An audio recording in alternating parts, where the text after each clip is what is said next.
Hello guys, I am सपना कालरा। कैसे हैं आप सब? आई होप आप सब अच्छे होंगे और अच्छे स्टडी कर रहे होंगे। आज मैं लेके आए आपके लिए न्यू वीडियो जो कि होने वाली है बेस्ड इनकम टैक्स एमसीक्यू पे। एंड इसमें हम मेन फोकस करने वाले हैं सैलरी में रिटायरमेंट से रिलेटेड कुछ एमसीक्यू की बातें करने वाले हैं। ओके गाइस, जैसे कि मैं आपको हर वीडियो में बोलती हूँ कि आपने क्या करना है, सिर्फ क्वेश्चन आंसर सुनने नहीं है, वीडियो को पॉज करना है और खुद से पहले क्वेश्चन अटैम्प्ट करने की कोशिश करनी है और फिर देखना है कि आंसर एक्चुअल में क्या है। गाइज मैं ऑलरेडी कुछ वीडियो अपलोड कर चुकी हूँ। अगर आपने अभी तक वो वीडियोस नहीं देखे हैं तो पहले वो वीडियोस देख लेना। वैसे आप ये भी देख सकते हो डायरेक्ट, एज ये तो एमसीक्यू बेस्ड है। ओके, सो चलते हैं आज के क्वेश्चन पे। First question is that the commuted pension in case of the employee does not get gratuity shall be taxable. How much? 1/3, 1/4, 2/3 and 1/2। And answer is 1/2 of total pension. Okay, next question, पहले next question करना, उसके बाद मैं इसको explain करूंगी। Commuted pension in case of the employee received gratuity shall be taxable 1/3, 1/4, 2/3 और 1/2। And answer is, इसका answer होने वाला है गाइज 2/3।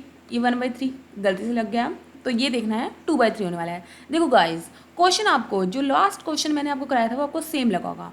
यहाँ पे भी क्या हमने बात करी, सेम क्वेश्चन लग रहे होंगे। डिफरेंस सिर्फ इतना है कि यहाँ पे जो हमें कम्यूटेड पेंशन रिसीव हो रही है इन केस ऑफ एम्प्लॉय जिन्हें क्या है, ग्रेचुटी नहीं मिल रही। अगर ग्रेचुटी नहीं मिल रही तो आपका जो 1/2 है वो एग्जाम्प्ट हो जाएगा। अगर 1/2 एग्जाम्प्ट है तो बाकी कितना रहेगा? 1/2, वो क्या हो जाएगा? टैक्सेबल। ऐसे ही अगर हम इस क्वेश्चन की बात करें तो हमने क्या कहा, अगर उससे ग्रेचुटी रिसीव हो रही है, अगर ग्रेचुटी रिसीव हो रही है तो हमारा क्या होएगा? 1/3 तो क्या हो जाएगा? एग्जाम्प्ट हो जाएगा। 1/3 एग्जाम्प्ट हो जाएगा, तो बाकी कितना रह गया? 2/3, वो क्या हो जाएगा? आपका टैक्सेबल। सो गाइज आपको ध्यान रखना है, कई बार क्या होता है कि हम जल्दी में क्वेश्चन करते हैं तो क्या करते हैं, हमने ये तो पढ़ा होता है 1/2 एग्जाम्प्ट है, 1/3 एग्जाम्प्ट है, हम सीधा उसी के बेस पे आंसर क्लिक कर देते हैं। चलो उस क्वेश्चन में तो 1/2 ही था तो कोई ज़्यादा डिफरेंस नहीं पड़ेगा। लेकिन अब यहाँ पे हमें ये देखना है कि टैक्सेबल पूछा गया है या एग्जाम्प्टेड पूछा गया है। तो यहाँ पे टैक्सेबल पूछा गया है तो इसलिए हमें क्या करना है, 1/3 तो एग्जाम्प्ट होता है, तो उसके बाद कितना रह गया? दैट इज टैक्सेबल हो जाएगा। Okay, next question, in case of non government employee covered by the Payment of Gratuity Act 1972, what is the maximum amount of gratuity exempt from tax? And option are 10 lakh, 20 lakh, 3 lakh, 5 lakh. And answer is 20 lakh. देखो guys, gratuity का क्या होता है मैं उसका आपको छोटे में बता देती हूँ। सबसे पहले हम देखते हैं कि गवर्नमेंट एम्प्लॉय है या नॉन गवर्नमेंट एम्प्लॉय है। अगर गवर्नमेंट एम्प्लॉय है तो इसकी कोई बात ही नहीं करनी, क्योंकि इसका क्या होता है? एग्जाम। अगर हम बात करते हैं नॉन गवर्नमेंट एम्प्लॉय है तो इसको भी हम डिवाइड कर देंगे 2 पार्ट्स में। फर्स्ट वन इज, वो ग्रेचुटी एक्ट 1972 में कवर्ड हो रहे हैं या नहीं हो रहे। कवर्ड हो रहे हैं यहाँ पे, और इसमें क्या देखेंगे कि कवर्ड नहीं हो रहे। अगर वो कवर्ड हो रहे हैं तो हम लेते हैं लीस्ट ऑफ द फॉलोइंग। कौन सा least of the following? Number 1 is 15 days salary. अब यहाँ पे 15/26 करना है आपको। सो गाइस ध्यान रखना, क्या मैंने बोला? 15/26 करना है। Okay, 15/26 of salary.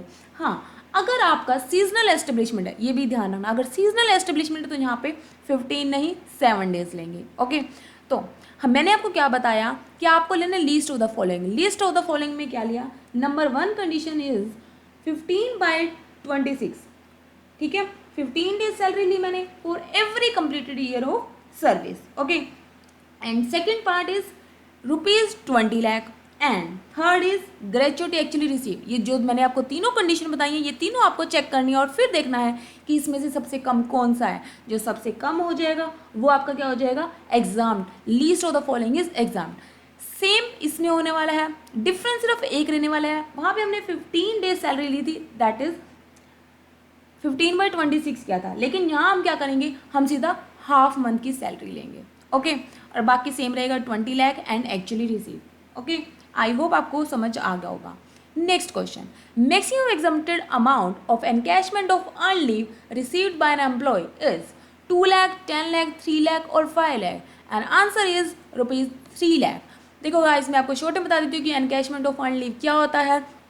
Encashment of earned leave होता है कि देखो, आप आपने सबने सुना होगा कि आपको अर्न लीव मिलती हैं, मतलब कि जैसे कि कई बार होता है क्या कि 1 महीने में 2 दिन, मतलब कि आप ऑफ ले सकते हो, उसकी आपकी कोई सैलरी कट नहीं होगी। अब आप सोचो कि अगर मान लो कोई सैलरी कट नहीं होगी, सपोज आपको कोई काम ही नहीं है, मतलब कि 2 दिन की आपको छुट्टी लेने की जरूरत नहीं पड़ी। अब वो इसलिए थोड़ा दी जाती है कि आप घूमो फिर ऐश करो, वो दी जाती है कि अगर आपको कोई इमरजेंसी है, कुछ ऐसा है, कोई काम वगैरह उसके लिए, ठीक है। अगर अब मान लो कि आप उसमें भी जाते हो, काम करते हो, तो उसके लिए आपको जो सैलरी दी जाती है वो तो दी ही जाती है, उससे एक्स्ट्रा पे किया जाएगा वो दिन, क्योंकि वो दिन आपके लीव के थे, उस दिन भी आप आके काम कर रहे हो, तो उसके लिए आपको एक्स्ट्रा अमाउंट पे की जाती है। इसे हम बोलते हैं क्या, अर्न लीव।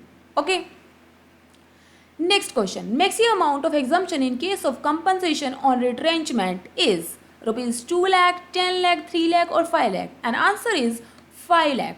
कंपनसेशन और रिट्रेंचमेंट क्या होता है, जैसे कि सपोज अभी हम बात करें लॉकडाउन में अगर मान लो कंपनी में डिमांड नहीं है तो क्या होता है, कुछ एम्प्लॉयज़ की अगर नीड नहीं होगी तो क्या करेंगे, उन्हें सैलरी क्या देते रहेंगे फालतू में, नहीं, वो क्या करते हैं, रिट्रेंचमेंट करते हैं, जैसे कि नॉर्मली कर भी रहे हैं।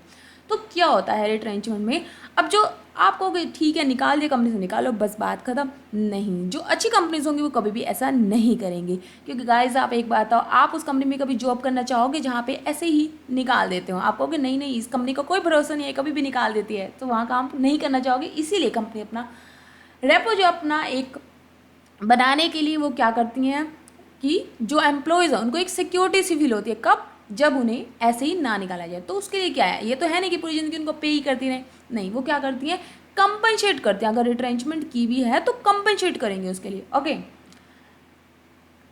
Next question, maximum amount of exemption in case of compensation on voluntary retirement is 2 lakh, 10 lakh, 3 lakh और 5 lakh, and answer is ₹5 lakh. अब यहाँ बात आती है, मैं आपको शॉर्ट में बता दूँ कि वॉलंटरी रिटायरमेंट होता क्या है। HRA में आपने पढ़ा ही होगा, वैसे ये क्या होता है वॉलंटरी रिटायरमेंट। देखो गाइस, अगर मान लो कि आपके अभी 10 साल रहते हैं जॉब करने के, ठीक है, जैसे कि होता है ना 60 ईयर्स में, इतने ईयर में आपको क्या मिलेगी, रिटायरमेंट मिलेगी।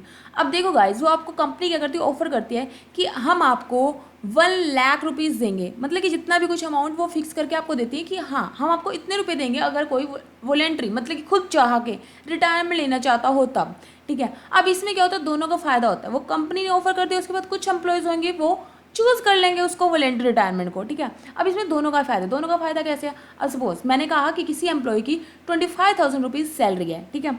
अब कंपनी के कितने रहते हैं, 10 साल रहते हैं। अब उसके बाद अगर मान लो वो जॉब करता तो कंपनी को कितने पे करने पड़ते हैं, 2.5 लाख। ओके, अब कंपनी को क्या है, 1 लाख दे के काम चल रहा है, क्योंकि नीड तो है ही नहीं उसकी, तो 1 लाख दे के काम चल रहा है। और ऐसे ही एम्प्लॉय को फ़ायदा है, वो क्या करेगा, वो उसको चूज़ कर रहा है, किसको, वॉलंटरी रिटायरमेंट को। क्यों कर रहा है, क्योंकि गाइस अगर मान लो इसकी कहीं और जॉब लगती है, 20,000 रुपीज़ भी अगर इनको कहीं और मिलते हैं, किसी और कंपनी में मिलते हैं, तो ये क्या करेंगे, यहाँ से ले लेंगे, वॉलंटरी रिटायरमेंट लेंगे। क्यों, क्योंकि इन्हें पता है यहाँ पे अगर इनको 20,000 रुपीज़ मिल रहे हैं तो 10 ईयर्स में कितने इन्होंने अर्न कर लिए, 2 लाख रुपीज़, ठीक है। 2 लाख यहाँ से अर्न कर लिए और 1 लाख यहाँ से मिल गए, मैंने जस्ट एक एग्जाम्पल दिया, तो फिर भी इनके पास क्या हो रहे हैं, 3 लाख, मतलब कि 50,000 को फिर भी इनको बेनिफिट हो रहा है, ठीक है। इसीलिए क्या होता है, ये वॉलंटरी रिटायरमेंट चूज़ करते हैं। Next question, amount received from recognized provident fund at the time of retirement is exempt, ₹10 lakh, 5 lakh, 20 lakh और whole amount, and answer is whole amount। जब हमें रिकोगनाइज प्रोविडेंट फंड मिलता है कब, at the time of retirement, वो exempt होगी क्या, पूरी अमाउंट। देखो गाइज, वैसे जो नॉर्मली मैंने आपको बताया था रिकोगनाइज प्रोविडेंट फंड में अगर हमारा एम्प्लॉयर कुछ कंट्रीब्यूट करते हैं तो 12% तक एग्जाम्प्ट होता है, उसके बाद क्या होता है, टैक्सेबल। ऐसे ही जो इंटरेस्ट है वो 9.5% तक एग्जाम्प्ट है, उसके बाद क्या हो जाएगा, taxable. Next question, leave encashment receive after the retirement for government employ is fully taxable, fully exempt up to certain limit और none of this, and answer is fully exempt. क्या हो जाएगा, इनके लिए फुली एग्जाम्प्ट होगा। So guys, कैसी लगी आपको ये वीडियो, कमेंट बॉक्स में लिख के जरूर बताना। वीडियो पसंद आई है तो लाइक करना, एंड अभी तक अगर आपने चैनल को सब्सक्राइब नहीं किया तो चैनल को सब्सक्राइब करके बेल आइकन को प्रेस कर देना, जैसे कि आपको पता है कि उससे क्या होगा, आपके पास नोटिफिकेशन आ जाएगी। ओके गाइज, सो मिलते हैं नेक्स्ट वीडियो में, तब तक के लिए take care, keep learning, keep smiling. Thank you so much.